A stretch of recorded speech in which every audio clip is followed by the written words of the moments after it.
And it does not pay off. Now this offensive unit ready to see what they can do here. They'll be looking to duplicate that first drive, the one that got them that 7-0 lead. Of course they would. I mean, look, they're on the road. So getting the 7-0 lead was huge for them, right? Imagine getting up 2 touchdowns on the road, taking the crowd out of the game. It'd be ideal.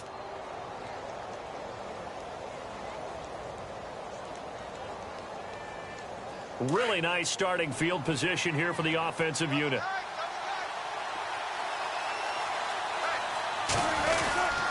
And to give this time to the tailback. Might have gotten this one down to the 28, and that's all. Just a yard on the first down carry, so it's 2nd and 9. Well, if the coaching staff's doing a good job upstairs, they'll file away what they just saw from the defense right there. They sold out to stop that running play. I'd say keep that in mind. They want to try that again, go play action, hit them over the top. He's going to find his running back. It's complete. And he'll go down at the 28. Call it a 1-yard gain on the play, and that's going to lead to a 3rd down.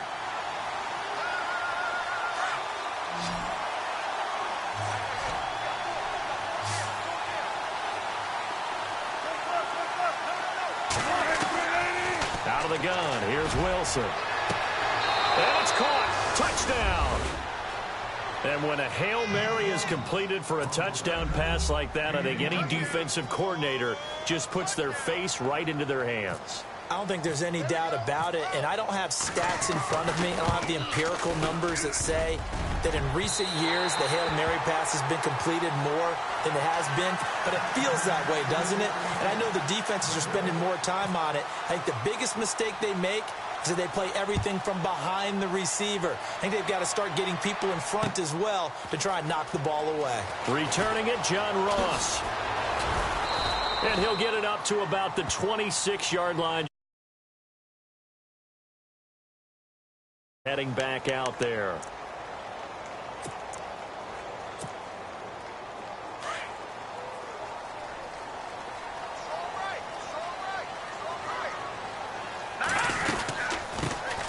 They'll run on first down. Carter, and he's going to go backward.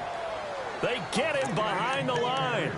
It's a loss of a yard there, and now 2nd down.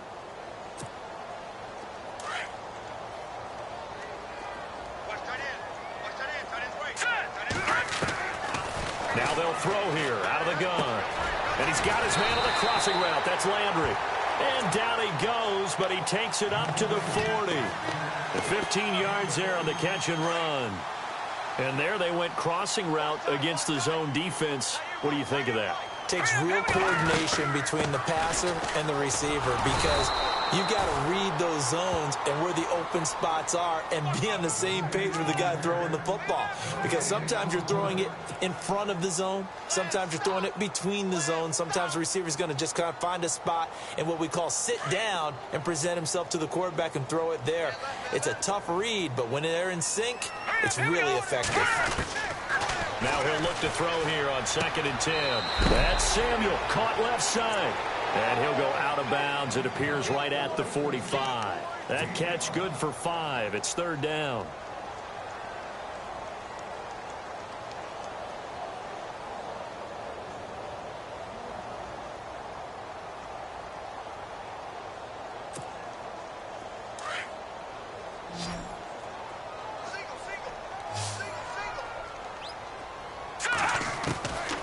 He'll drop to throw. Looking for Landry, and it's intercepted. Picked off at the 45. And he's able to get it back to the 41-yard line. They're trying to resurrect his confidence. Last week was a disaster. 5 interceptions in that loss, and another pick there. I played with a quarterback like this before, and he had a tough game, and the head coach said, I'll take him, I'll fix him. The very next game, he started out the exact same way. And the head coach turned to the offense coordinator and said, he's yours from now on. Someone has to take responsibility and work with it and try and get him settled. Middle of the field, it's Robinson. That one good for 16, and the drive will continue. Right after the turnover, they come out throwing. And that means it's a sudden change situation. We used to practice it on defense. Sudden change, get out there, stop the offense. But you typically run out there a little bit unsettled. I think that's why he came right out throwing the football, hoping to catch him off balance. And he did. And this one is incomplete. Well, you got a receiver here who's got one touchdown already in this first quarter, and they were trying to double his pleasure there, wanting to continue to go to the guys already gotten into the end zone. But good coverage and make sure that this time it fell incomplete. They go play action with Wilson. And he'll go out of bounds in the red zone just inside the 20. 8 yards on the completion, but now they face third down.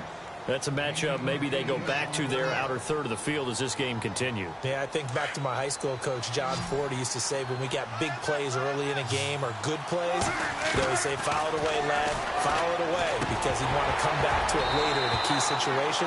They may come back to this one a little more often than that. Didn't he say laddie or did he say lad? Yeah, it just depended on what he was feeling at the moment. Okay, I thought that was the guy you told me about. He used to say laddie a lot. Laddie, when you heard laddie, he was usually in a pretty good mood. Lad, And his kick is good. And that's going to make this a 16-0 ball game. So the drive stalls out, but they are able to put 3 points on the board. Yeah, just a yard or two shorter than an extra point, so no problems converting there. This is taken about 7 yards deep. And he'll get it up past the 20 to the 22-yard line. And now back out comes the offense. And following the interception, just any interception, are you a little bit more cautious when you start that next drive, or no, you just throw that out the window? I think you are. I don't think that there's any way you can run back out there and go, totally didn't affect me. Let's just go ahead and be loose with the football again. You're going to take care of it, but you have to be careful about being too cautious because now you can't run any offense at all. Still want to attack. We'll see how they attack them here. They give them 13 yards there on the play and a fresh set of downs. Back with Charles Davis, Brandon Gaudin. It's Sacramento football here to begin the second, and they've got it here with a first down.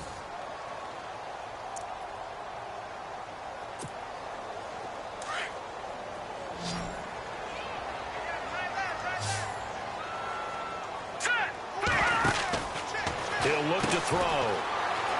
And some space here. That one good for 10 yards. And it'll be second and very short.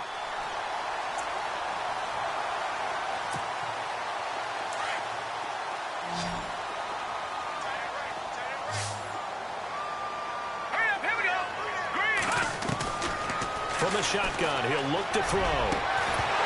And the hit jarred it loose. It's incomplete. And attempted a deep ball there. They didn't get it.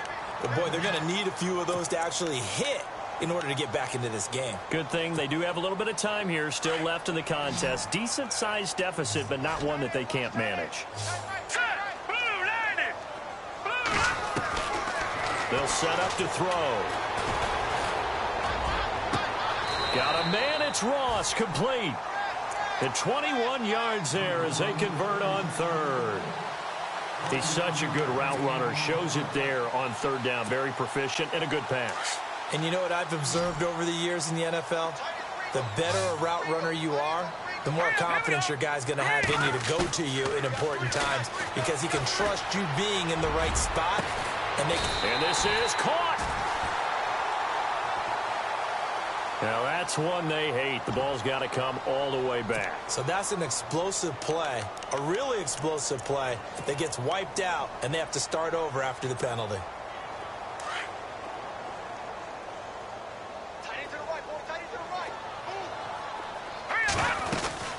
They'll run it now out of the gun. And a big tackle there as the defender runs right through it. No gain on the play there. Second down. No gain on that run, and while this team is down, they're not out of it by any stretch of the imagination. Maybe you just have to think about a different style of running in order to get this guy going. Taking a shot for Samuel. And this is caught inside the 5. And he's into the end zone for the receiving touchdown. A big play there. His second touchdown on the season. And his guys are able to close that gap just a bit. It's good, and that cuts it to 9 at 16-7. The kickoff team on the field now as they will send this one away. It's a short kick, taken at the 15. And they're going to start this drive in pretty good shape as